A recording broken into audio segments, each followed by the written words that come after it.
आपका स्वागत है मेरे यूट्यूब चैनल पर। और आज हम हिस्ट्री का एक सीरीज लाने वाले हैं जिसमें हम कंप्लीट हिस्ट्री पढ़ेंगे।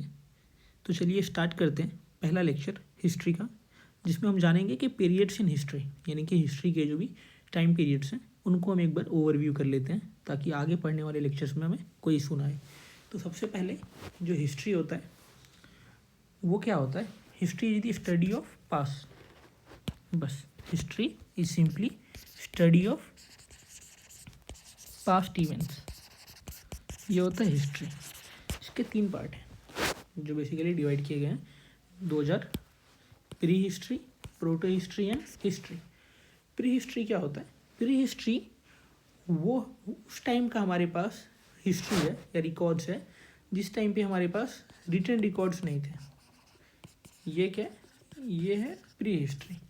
और प्रोटो हिस्ट्री वो है कि हमारे पास रिटन रिकॉर्ड्स तो हैं बट हम उनको या तो पढ़ नहीं पाए हैं या समझ नहीं पाए हैं, मतलब बेसिकली पढ़ नहीं पाए हैं। तो इस तरीके उसको हम क्या बोलते हैं? Proto history. यानी कि हिस्ट्री का वो पार्ट्स या वो पीरियड जिस टाइम पे हमारे पास रिटन रिकॉर्ड्स अवेलेबल हैं बट हम उसको समझ नहीं पाए, पढ़ नहीं पाए। इसको बेसिकली कहा जाता है अनडेसिफर्ड, इंग्लिश में समझ नहीं पाए। और उसके बाद आता है हिस्ट्री। तो चलो एक बार समझते हैं कि प्री हिस्ट्री में क्या क्या आता है। प्री हिस्ट्री में बेसिकली हम 3 चीज़ें पढ़ते हैं। वो होता है पेलियोलिथिक, मेजोलिथिक और नियोलिथिक। ये क्या होता है? दीज आर बेसिकली वो उस टाइम पर है जब हमारे पास रिटन रिकॉर्ड ही नहीं था, जैसे कि स्टोन एज। ये स्टोन एज की बात है। तो ये पेलियोलिथिक मतलब होता है ओल्ड, पेलियो मतलब होता है ओल्ड, तो ओल्ड स्टोन एज। उसके बाद मिडिल स्टोन एज और फिर न्यू स्टोन एज। नियोलिथिक मतलब न्यू स्टोन एज। ये 3 पार्ट में है और इसके भी सब पार्ट्स हैं। जैसे कि पेलियोलिथिक का 3 पार्ट है। पहला होता है लोअर, फिर मिडिल एंड देन अपर। ये टाइम पीरियड क्या था? लगभग ये पेलियोलिथिक जो है लगभग 5 लाख BC से ऑलमोस्ट 10,000 तक। और मेजोलिथिक का क्या था? तो मेजोलिथिक का था 10,000 से लगभग 4,000। और नियोलिथिक ऑलमोस्ट जो था ये 4,000 से समथिंग अराउंड 1,000 के 1,000 तो नहीं कह सकते हम इसको, समथिंग अराउंड 4,000 टू 3,000 इस टाइम तक का लगभग था, या उससे भी थोड़ा सा पहले। क्योंकि क्या होता है, ये एक ट्रांसफॉर्मेशन होता है, कंप्लीट चेंज नहीं होता। तो इस तरीके का लगभग था इवेंट्स जहाँ पर ये टाइम पीरियड था। फिर आता है प्रोटो हिस्ट्री। प्रोटो हिस्ट्री को 2 पार्ट में डिवाइड किया गया है। एक है इंडस वैली सिविलाइजेशन और एक वैदिक सिविलाइजेशन। तो ये होता है प्रोटो, ये है प्रोटो हिस्ट्री। प्रोटो हिस्ट्री में भी इंडस वैली सिविलाइजेशन को 2 पार्ट में डिवाइड किया गया है। एक्चुअली इंडस वैली सिविलाइजेशन को 3 पार्ट में डिवाइड किया गया है। एक तो है कि प्री फेज, एक होता है मैच्योर फेज और एक था डिक्लाइनिंग फेज। ये इंडस वैली का था। वैसे ही वैदिक का 2 है, अर्ली एंड लेटर वैदिक। अर्ली वैदिक जो था ये लगभग 1500 टू 1000 और फिर लेटर वैदिक 1000 से 500। ये है प्रोटो हिस्ट्री का टाइम पीरियड। फिर आते हैं हिस्ट्री का। तो बेसिकली हिस्ट्री को 3 पार्ट में डिवाइड किया गया है। एक है एंशियंट, फिर मेडिवियल और फिर मॉडर्न। एंशियंट में क्या था? एंशियंट में सबसे पहले था महाजनपद का टाइम, याद होगा 18 महाजनपद थे। उसके बाद मगध एक एज अ मेजर जनपद इमर्ज हुआ था। देन मौर्यन डायनेस्टी इसी के अंदर में, इसी मगध के ही अंदर था। फिर गुप्ता एंड देन बाद में हर्षवर्धन, जो हर्षा था, हर्षवर्धन। इसका टाइम पीरियड था लगभग 647 BC के आसपास। तो ये कुछ टाइम पीरियड था। फिर मिडिवियल। तो मिडिवियल का 2 पार्ट है, एक तो अर्ली मिडिवियल और एक लेट मिडिवियल। अर्ली मिडिवियल लगभग 8th सेंचुरी AD से लेकर के 12th सेंचुरी AD तक था। और लेटर वैदिक जो है वो, सॉरी, लेट मिडिवियल जो है वो 12th सेंचुरी से लेकर 18th सेंचुरी AD तक था लगभग। तो जो अर्ली मिडिवियल था उसमें पालाज थे, प्रतिहार्स थे, राष्ट्रकूटर थे। इसके बाद चोला आए, चोला के बाद राजपूत आए, टर्किश कॉन्क्वेस्ट स्टार्ट हो गया, मोहम्मद गजनवी ने इंडिया पे अटैक करना स्टार्ट कर दिया था। तो ये था अर्ली मिडिवियल। फिर लेट मिडिवियल में क्या हुआ कि दिल्ली सल्तनत इमर्ज हुआ, अफगान्स आए, शेरशाह सूरी और ये मराठाज आए, और साउथ इंडिया में विजयनगर एम्पायर का राइज हुआ लेट मिडिवियल में। और दिल्ली सल्तनत से ही बहमनी किंगडम जो है वो इमर्ज होकर आया था बहमनी किंगडम्स में बेसिकली ये भी मुस्लिम्स ही थे, सिया थे जनरली, जो वहाँ पे इमर्ज हुए थे साउथ इंडिया के अंदर।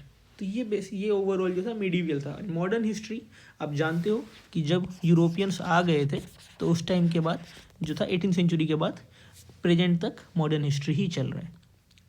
तो अब नेक्स्ट पढ़ेंगे कि सोर्सेज ऑफ हिस्ट्री, ये हम सीक्वेंस वाइज पढ़ रहे हैं। तो सबसे अब जानेंगे कि सोर्सेज ऑफ हिस्ट्री क्या है। तो बेसिकली को समझ लेते हैं कि हिस्ट्री क्या है।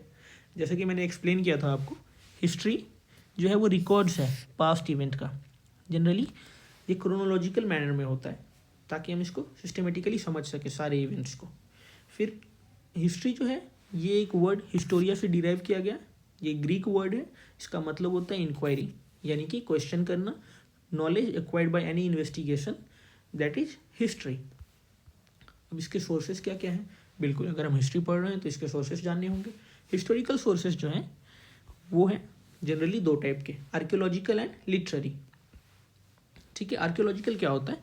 जो हम एक्सकेवेशन के थ्रू पाते हैं, है ना, खोद करके ज़मीन को या कुछ मॉन्यूमेंट्स वगैरह से, ये होता है archaeological sources. Archaeological survey of India है, वो काम करती है इन सब के ऊपर। और लिटरेरी सोर्सेज होते हैं जनरली जो बुक्स वगैरह होते हैं, ये होते हैं लिटरेरी सोर्सेज। आर्कियोलॉजिकल सोर्सेज जो हैं उसमें आते हैं monuments, coins, seals, pottery, tools, inscriptions. Basically अभी जो हम जान रहे थे, जो प्रोटो हिस्ट्री है और जो प्री हिस्ट्री है, ये मोस्टली आर्कियोलॉजिकल सोर्सेज के ऊपर ही डिपेंडेंट है, क्योंकि हमारे पास कोई रिटन रिकॉर्ड्स नहीं था, या तो रिटन रिकॉर्ड्स था उसको हम समझ नहीं पाए। तो आर्कियोलॉजिकल सोर्सेज बहुत इंपॉर्टेंट है इन सब चीज़ों के लिए, और ऑफ कोर्स मॉडर्न टाइम में भी ये बहुत इंपॉर्टेंट है।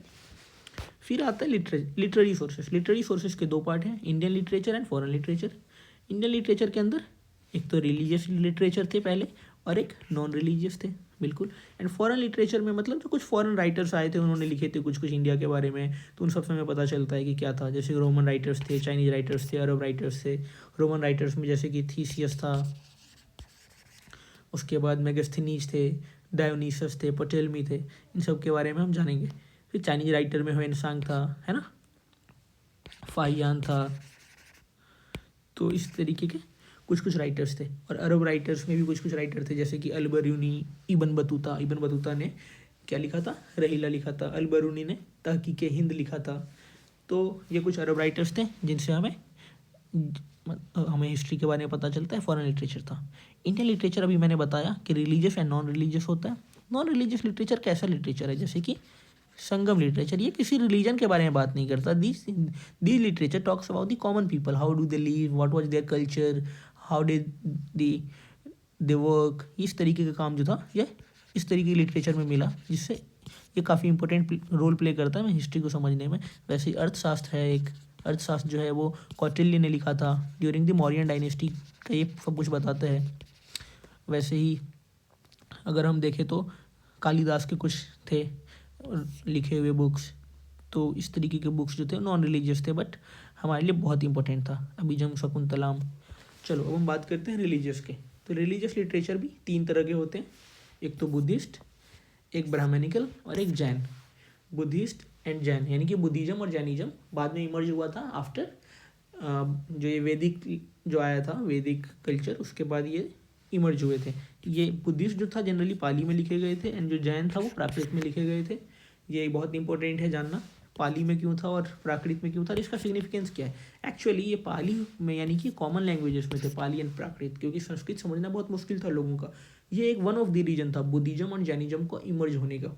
बाकी और भी रीजन्स हैं जो हम बाद में जानेंगे, जैसे कि आइडल वर्शिप बहुत कॉम्प्लिकेटेड था। ब्राह्मणिकल जो प्रोसेस था यज्ञ करने का, गॉड को प्रे करने का, वो काफ़ी कॉम्प्लिकेटेड था, जबकि बुद्धिस्ट और जैनिज्म में इसको सिंपल कर दिया गया था। तो ब्राह्मणिकल जो लिटरेचर थे वो दो तरीके का है, Shruti text and Smriti text. Shruti text की अगर हम अंदर बात करें तो वेद आ जाते हैं, ब्राह्मण आ जाते हैं। हाँ, बहुत इंपॉर्टेंट है कि ये यहाँ पे मैंने लिख दिया, इट्स नॉट कास्ट, यानी कि ये ब्राह्मणाज से ये मत समझना कि हम ब्राह्मण्स के बारे में बात कर रहे हैं ना। ये वेदाज जो वेद थे, वेद यानी कि 4 वेद थे, ऋग्वेद, सामवेद, यजुर्वेद एंड अथर्ववेद। अथर्ववेद, ये तीनों वेदाज जो 4 वेदाज जो थे, इनका कुछ ये जो है कमेंट्री था ब्राह्मणाज, इनको समझने के लिए था। ऐसे अरण्यकाज थे, उपनिषद थे, कुछ कुछ लिखे गए थे। फिर हम बात करते हैं स्मृति टेक्स्ट के बारे में। अच्छा, तो एक बार पहले समझ लेते हैं कि श्रुति टेक्स्ट और स्मृति टेक्स्ट क्या है। जैसा कि स्मृति से आपको समझ में आ रहा है कि कुछ याद रखना होता है, बिल्कुल। ये स्मृति टेक्स्ट जो थे ना, पहले बस ओरली बताया जाता था, जो भी याद रहता था उसकी तरह से, और श्रुति सुनते थे, वो था। इनको बाद में लिख दिया गया था लेटर वैदिक पीरियड में, इसीलिए हमारे पास ये सोर्सेस हैं, लिटरेरी सोर्सेस जो हमें मिले हैं। तो वेदांग आता है इसके अंदर, एपिक्स आता है, पुराण आता है और स्मृति आता है। एपिक के अंदर आपको पता है 2 चीज़ आता है, रामायण एंड महाभारता, ठीक है। और वेदांग के अंदर 6 वेदांग है, बहुत इंपॉर्टेंट है ये 6 वेदांग, पता होना चाहिए, जैसे कि शिक्षा, ज्योतिष, कल्प, याद कर लेना, निरुक्त, छंद और मोस्ट इम्पोर्टेंट व्याकरण। ये 1 2 3 4 5 6, ये 6 वेदांग थे जो बहुत इंपॉर्टेंट थे। ये वेदांग वेदाज को समझने के लिए था। स्मृति थे, पुराण थे, 18 पुराण थे टोटल। ये पुराण भी अलग अलग पीरियड्स में लिखे गए थे, बट मोस्टली पुराण जो थे वो एंशिएंट टाइम में भी गुप्ताज और ये जो था इनके टाइम में लिख दिए गए थे। तो आज के लिए इतना ही था, हमें बस इतना समझना था कि क्या क्या सोर्सेस हैं और हिस्ट्री का क्या पीरियड है। बाकी हम जानेंगे और डिटेल में आर्कियोलॉजिकल सोर्सेस और लिटरेरी सोर्सेस, इन सब के बारे में कि क्या रोल प्ले करता है। तब तक के लिए थैंक यू, गुड बाय।